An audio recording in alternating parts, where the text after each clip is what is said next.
Stick with me as we discuss a theory about the relationship with the Mandela effect and Planet X.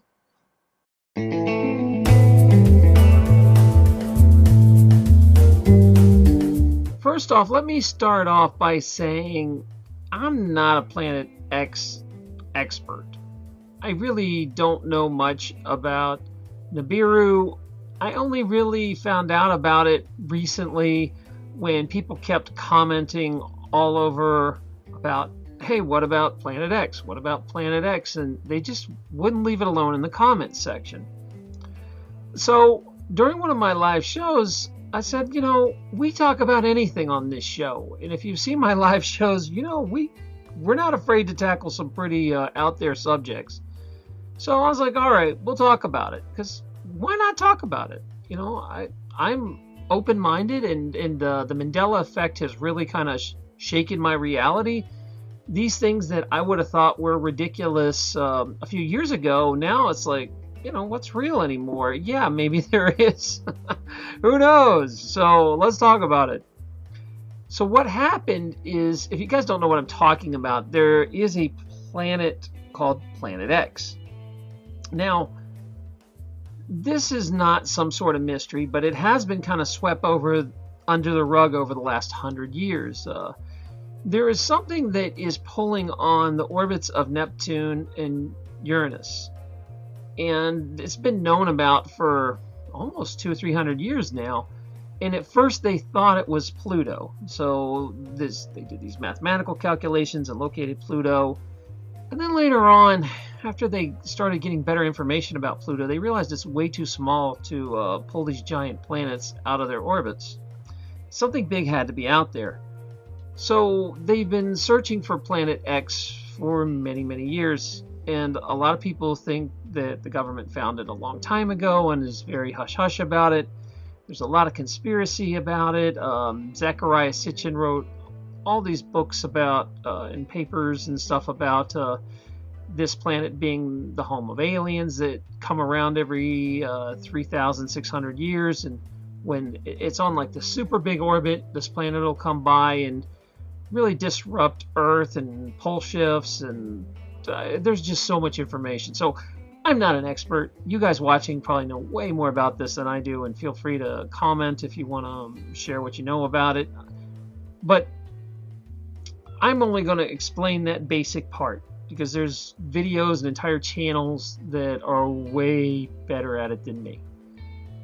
What's interesting, though, is I kept asking people, okay, what does this planet have to do with the Mandela effect? And nobody could really give me a straight answer. A lot of people just wanted me to know about this planet. They were like, well, I just want to make sure you've heard about it, Doc. Or, in the comments, they couldn't connect the two. But then I got a really interesting email from one of my viewers called Sky Blue. And she had a theory, because I didn't come up with this. I got to give credit where credit's due. That I'm going to share the details of that theory but first I have to explain a big piece to understand that theory. Now, there's been lots of tests in skeptic arguments about the afterlife, and people trying to do scientific tests to prove if there's an afterlife. And most of them fail miserably. Like, you can't really prove there's an afterlife. But there was one group of researchers in the 90s out of Skull, England. And they called it the Skull Experiment, basically. They're like a paranormal group that got together and started trying to communicate with other dimensions. What made them very different is they invited all these skeptics to prove them wrong. And these skeptics would come in and watch their whole thing, and they could never prove these people wrong. And what's even crazier is they had some pretty wild evidence that nobody else has seen to produce anything else like it. So one of the things that they would do, and this is a time before like digital cameras and stuff, they would put rolls of film out, and the skeptic guys that didn't believe them would bring the film in a locked box, stick it on the table, let them do their ceremony or whatever, and then they would immediately open the film and process it right there, and there would be like images on it. So a film out of a package that's blank film, somehow this communication from beyond is imprinting on this film, and they found like pictures, and then they started finding messages on these films, and like, very old English and German and Sanskrit and all these different languages were appearing on these films. And it was quite remarkable, because at first everybody would have been like, well, that's all faked. But it was done under scientific conditions. So they're like, how is this happening? This doesn't make any sense. And they gained a lot of credibility that way. Everything they did was supervised. So during one of these sessions, they get this instruction.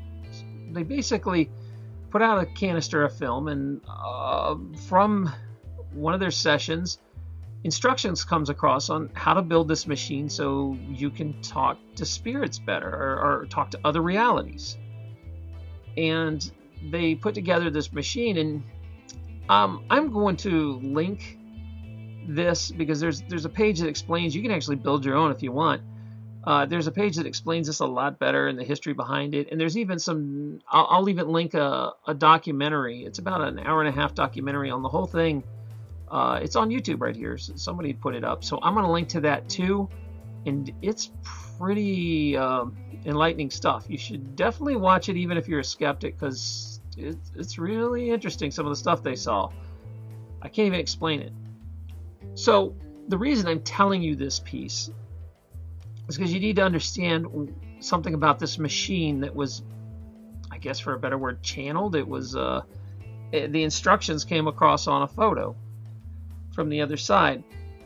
And on this machine, it's basically two coils of electromagnetic energy that are lining up kind of like magnets, and they create a field around them.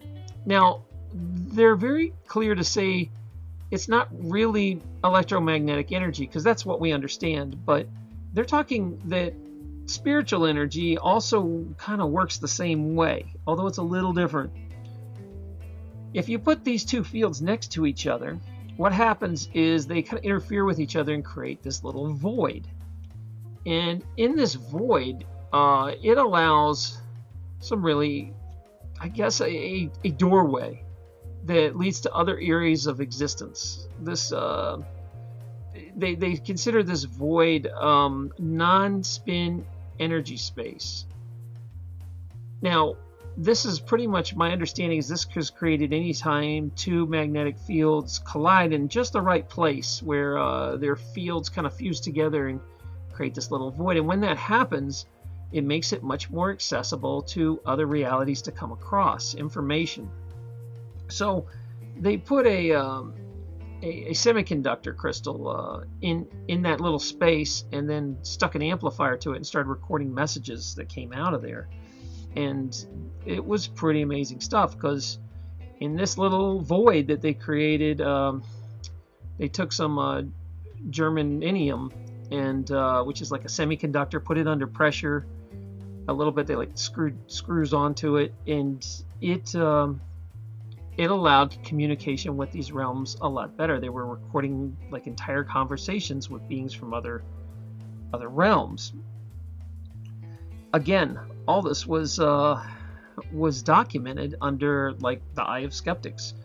So this is a very weird case, in a sense that it's really well documented, and no one's ever been able to disprove how these guys did it. So it's one of the most credible things out there.